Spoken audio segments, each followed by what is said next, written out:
المنافسه في الدوري الانجليزي صلاح يعني ماشيه ستيب باي ستيب صعبه جدا. شايف ليفربول فرصته مع السيتي في نهايه الموسم عامله ازاي؟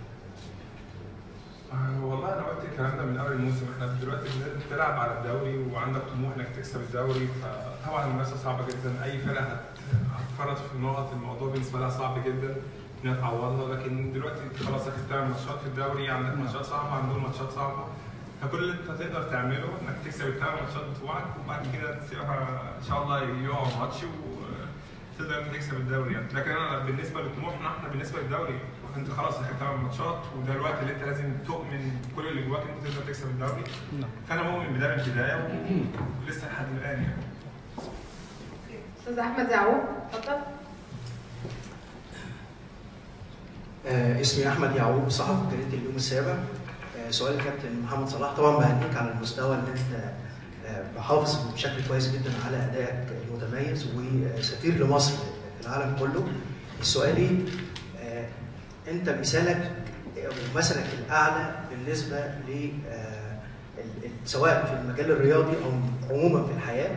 النقطه الثانيه، توقعاتك للمنتخب الوطني المصري في كاس الامم الافريقيه القادمه اللي هتستضيفها مصر. شكرا. بالنسبه للمثل الاعلى، انا قلت في الكوره قبل كده كان المثل الاعلى زيدان ورونالدو وتوتي. دول كنت بشوفهم بالنسبه لي وانا صغير، كان حلو بالنسبه لي ان انا اشوفهم والعب معاهم، فانا مبسوط جدا ان انا صديقت ولعبت مع توتي يعني في روما. بالنسبه في الحياه عامه، انا بالنسبه لي المثل الاعلى اي حد ناجح بحاول اخد منه الميزه بتاعته، مش شرط واحد معين ان انا لازم امشي في طريقه هو، لكن انا اي حد ناجح ممكن اتفرج على فيديوهات ليه، اقرا له كتاب، اخد الميزه اللي خلته يبقى مميز كده. ودي حاجه من ضمن الحاجات اللي خلتني احب القرايه عامه. انا ما كنتش بحب القرايه، لكن انا حابب ان انا اتعلم اكتر، من النوع اللي بيحب يتعلم، وده صعب علينا كمصريين. فانا من النوع اللي بيحب يتعلم، فحسيت ان انا ممكن اقرا وممكن اتعلم اكتر. فده كانت البدايه ان انا احب القرايه يعني. وبالنسبه لتوقعاتنا في افريقيا، اللي اقدر اقوله كله ان انا ما اقدرش ادخل بطوله او ما اقدرش ادخل ماتش او ادخل اي حاجه وانا حاطط في دماغي ان انا ممكن اخسر. انا حاطط في دماغي دلوقتي ان انا هحتفل ازاي بالبطوله، هكسب البطوله، عايش الاجواء كلها. لكن هو بدري شويه برضه عشان انت عندك لعيبه لسه الخبرات بتاعتها قليله، في لعيبه لسه ما اتحطتش تحت الضغط الكبير بتاع اول ماتش هيروح الاستاد يلاقي 120,000 في الاستاد، في حاجه وحشه هتحصل له. اتوقع مصر تحصل على البطوله. اتوقع ان مصر تحصل على البطوله ان شاء الله. استاذ امير. امير عبد الحليم في الجول. ازيك صلاح؟ انا مبسوط ان انت قلت ان احنا وشنا كان حلو عليك امبارح، يعني كنت مقلق قوي من الموضوع ده. طيب. بمناسبه بقى وشنا الحلو عليك دلوقتي، ليفربول قريب جدا من ان هو في المنافسه على الدوري الانجليزي، برضه بطوله غايبه عن ليفربول بقى لها حوالي 20 سنه. نفس الوقت ليفربول السنه اللي فاتت وصل فاينل تشامبيونز ليج، والسنه دي برضه مكمل وعنده ماتش صعب ضد بايرن. لو خيروك ما بين الدوري الانجليزي ودوري الابطال، اكتر بقى بطوله نفسك فيها والاثنين يعني صعبين شويه على ليفربول الايام دي، تختار ايه؟ بص انا هكون صريح، اكتر بطوله بالنسبه لي انا بحبها الشامبيونز ليج، عشان بحس ان هي كبيره بشكل اكبر حاجه بالنسبه لي. لكن الحلم المدينه وحلم البلد كلها هنا الدوري، فانا ممكن اضحي بحلم عشان خاطر حلمهم. لو كسبنا الاثنين يبقى حاجه يعني هايله جدا، وده اللي احنا بنسعى عليه دايما طول الوقت. لكن بالنسبه لي مفيش مشكله نكسب الدوري على الشامبيونز. بعد ما خرج ريال مدريد خلاص ماشي مفيش مشكله. استاذ مجدي اتفضل. مجدي دربالة، مدير تحرير اخبار اليوم. اولا بهني حضرتك امبارح على الماتش، احنا كنا قاعدين في المدرج مبسوطين ويعني راسنا في السماء، يعني مش اداء بس، واسست في 3 اجوان، مش زي ما الناس كده، لا 3 اجوان حضرتك كنت ليك دور فيهم. وهو كان يوم سعيد امبارح، يعني فوز ليفربول وفوز الزمالك. حضرتك بالنسبه لاختيار وجودك مع كشريك مع بعض الجهات، يعني زي مثلا بنك اسكندريه وكان حاجات صعبه، اعتقد ان الموضوع بيبقى فيه اختيار دقيق مع حضرتك مثلا والاستاذ رامي قبل اختيار اي جهه حضرتك بتبقى بارتنر ليها، ممكن يبقى ليه اسس معينه، ممكن اعرفها؟ والله انا دايما بشوف البراند ده قد ايه يقدر يخدم الناس ويقدر يخدمني. فانا شايف ان اكس بانك موفر 5000 فرصه للشباب، موفر خدمات كتير قوي للشباب. درسنا الموضوع بشكل كويس انا ورامي، وشايف قد ايه هو كبير. عامة انا بحب اي حاجه من اسكندريه، انا بحب اسكندريه قوي. فالاسم نفسه كان سهل لي الموضوع جدا. لا بس بجد يعني المشروع بتاعهم كبير جدا وبيساعد الناس بشكل كبير جدا كفرص عمل للشباب، كمساعده الشباب. فانا بختار دايما الحاجه اللي ممكن تفيد الناس وتفيدني في نفس الوقت. ده اختياري. دو معاك. الحمد لله عشان نرجع لاسمنا.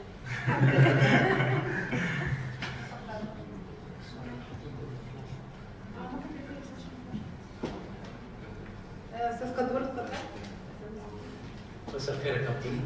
قدور من وكاله اسن تي في. السؤال بالانجليزي لو سمحت، في كثير انجلش سبيكرز. Now we get closer to the end of the season. It gets so tight in competition with City. Can you describe your state of mind, your feeling? How do you feel at the moment? Oh, my mind is sharp. I'm sharp. I want to win everything. There's a pressure, but this is normal. We are human beings, so I'm strong mentally, and yeah, we have to just keep going, and we see what we can reach in the season. But mentally, I'm ready for everything.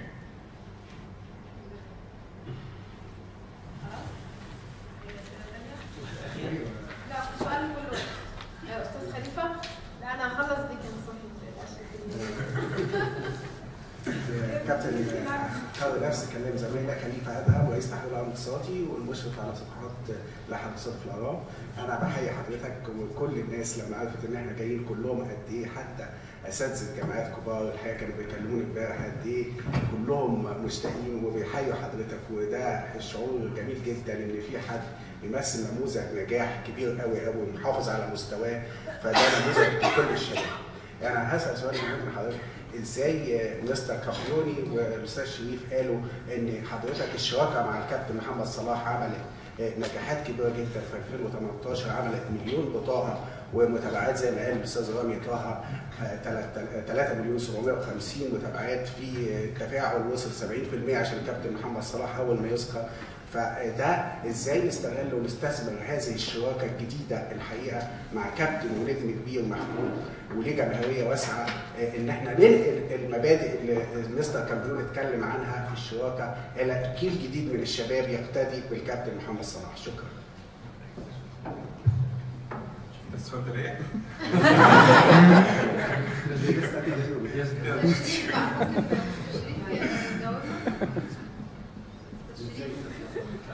translating بس. انا only one tongue.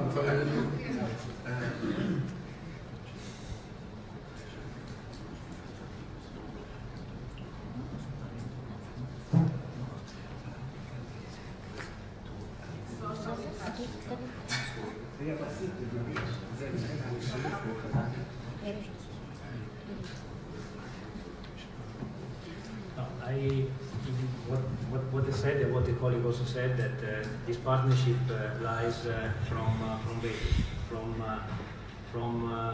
the social responsibility that we apply in all the activity we do, and for the image that Mohamed Salah is delivering to the young. Is a reason of hope and is an example for them, because as I said, nothing arrived for granted. There are very talented players that they are lost because they are not committed, they don't work on them. And from this partnership, definitely we have the chance to get close to the youth, to the young. We have launched a specific product for them. And Can we have time for translation? Yeah, please. Sorry. اوكي مستر دانتي كان بيتكلم على ان الشراكه الفكره بتاعتها جت من المسؤوليه الاجتماعيه او المبادئ اللي اليكس بانك بيؤمن بيها في تطبيق فكره المسؤوليه الاجتماعيه، وانه كان فكره النموذج او القدوه اللي متمثله دلوقتي في محمد صلاح كانت اساس فكره ان احنا نبدا نطبق او نوصل الفكره دي للشباب اللي موجود. And I mean, these are values that we like to promote, and as was said before, through this promoting financial inclusion, definitely we give opportunities to young, growing. We have a job opportunity, we create job opportunities, and this is what matters. But what it matters is that we have to deliver this positive message, because I'm not Egyptian, but I love Egypt. And I see a huge amount of potential, of energy, positive energy, especially in the youth, in the young generation. So this is something that we can say, if you commit, if you try, you succeed. So this is basically the logic of this partnership. هو بيتكلم على ان الشراكه دي محتاجه تتنقل بعد كده بشكل من الاشكال انها تحقق خطوات ايجابيه على الارض.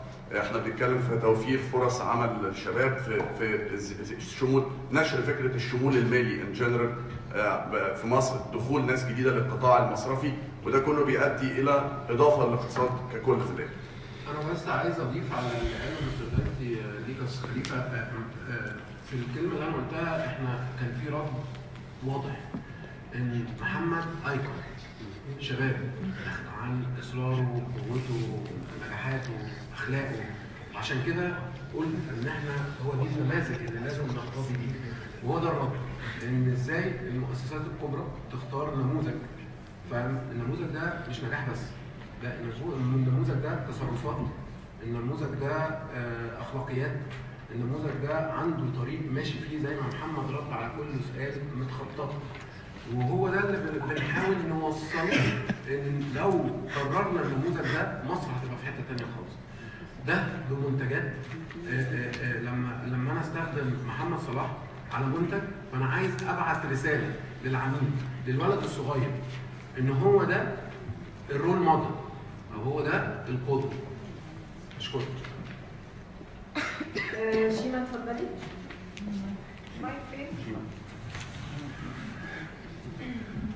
صلاح اكيد احنا كلنا مبسوطين جدا بيك، يعني يمكن امبارح وانا جايه في القطر الناس لما عرفوا ان انا جايه من مصر كانوا عايزين يشيلوني بالشنطه عشان فبجد ثانك يو ان انت دايما مخلينا فخورين جدا بيك.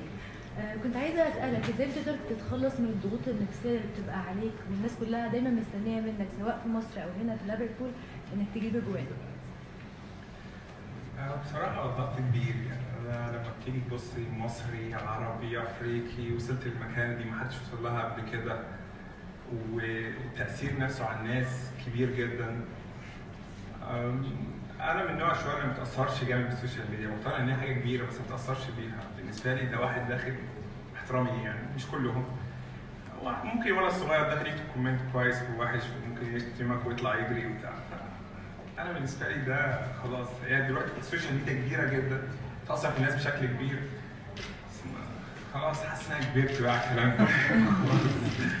فأنا شوية عقلي ستيبل، يعني خلاص بقعد أقضي وقتي في البيت، ألعب مع أصحابي، أقرأ حاجة، أتفرج على حاجة، لكن ما بضيعش وقتي مثلا أنا ماسك التليفون وداخل على السوشيال ميديا أشوف اللي حصل النهارده وإيه اللي ما حصلش والناس بتقول عليا إيه. تقديري لنفسي أنا عارف من جوه ومن هنا، فمش مستني إن أنا حد يقول لي أنت كويس ولا وحش، أنا عارف أنا كويس ولا وحش، عارف أنا عايز أزود في إيه. وده ممكن يكون الفرق بيني شوية وبين أي حد تاني. إحنا عائلتنا في مصر شوية إن إحنا ما اتمرناش جامد هنا منتلي، ما فيش حاجه عندنا اصلا، ما عندناش في السكول حاجه في المدارس حاجه زي كده، فاحنا ضعاف شويه فيها. فدي مشكلتنا، ما بنحبش نتعلم كتير، احنا دايما عارفين كل حاجه. ده مش غلط فينا، انا اهلي من مصر وانا من مصر، بس احنا دي مشكلتنا، احنا عارفين كل حاجه، تعلمنا متعلمين كل حاجه. تقول له واحد عارف روح شمال في يمين، ده طبيعي، ده احنا. فدايما عمرنا ما قلنا مش عارفين. انا ما عنديش مشكله ان انا اقول لنفسي انا مش عارف، ما عنديش مشكله ان اتعلم اكتر، ما عنديش مشكله. حتى انا رحت السنغال، لا سوري، جايزه فين بتاعت السلاح في افريقيا؟ السنغال في دكار. انا السنغال، انت عارف ان انا فرصه كبيره ان انا اخد الجايزه وبتاع الموسم اللي انا عملته. كنت بتكلم مع رامي وكان في حد في النادي، كلمته عشان وصلنا تقريبا الساعه 3 والحفله كانت 4 او كان في فرق ساعه يعني. فكلمنا الاوتيل واحنا في الطياره بنبعت لهم عشان احجز ساعه في الجيم عشان اروح اشتغل في الجيم عشان خاطر انا اشتغل. رحت ما لحقتش، كانت 45 دقيقه اشتغلتهم في الاوضه. فانا بالنسبه لي دايما حاسس ان انا عايز اتعلم، وفي مكان في سبيس ان انا ممكن اتعلم فيه اكتر واكتر واكتر. فهي دي المشكله، هي مشكلتنا في مصر شويه ان احنا مش عايزين نتعب، مش عايزين نوصل للحاجه اللي احنا عايزينها بتعب، عايزين نوصل لها باريحيه، عايزين نبقى مرتاحين ونوصل لها، وده عمره ما هيحصل. فبالنسبه لموضوع الضغط برضه انا بحس ان ده برضه ده علم وده حاجه انت لازم تقرا عنها عشان تبقى تشيل الضغط من عليك وتبقى جامد منتلي وكده، فده اللي انا بعمله. معلش طولت شويه بس. اتفضل يا استاذ عمرو. استاذ دسوقي. اتفضل يا استاذ دسوقي. انا قلت نسيب الاخر كده بوبو، عايز اسالك على علاقتك بالجمهور بتاع ليفربول، لان انا بحس ان في علاقه قويه قوي بالذات مع جمهور ليفربول بخلاف اي نادي انت لعبت فيه قبل كده. الاغنيه اساسا هم بيغنوا لك مو صلاح وانت بتحتفل مع الكوب بعد الاجوال بعد الماتش، عايزك توصف لي كده احساسك بالجمهور علاقتك بيه. الاول احب اقول ان انت سبت الناس دي امبارح وجيت تقعد عندي في المكان بتاعي. احنا مخلينا عليه انا علاقتي بجمهور ليفربول قويه جدا الحمد لله، ودي حاجه بسطاني تقريبا من اول وقت او من اول يوم جيت فيه هنا، وكان تقريبا اول لاعب ممكن يتغنى له اغنيه بعد 6 شهور او 4 شهور، فدي بالنسبه لي حاجه كبيره جدا وحاجه بقدرها جدا. علاقتي بيهم قويه جدا قويه جدا جدا. امبارح كان اللعيبه بتجيب اجوان وبيغنوا لي انا برضه فدي ميزه.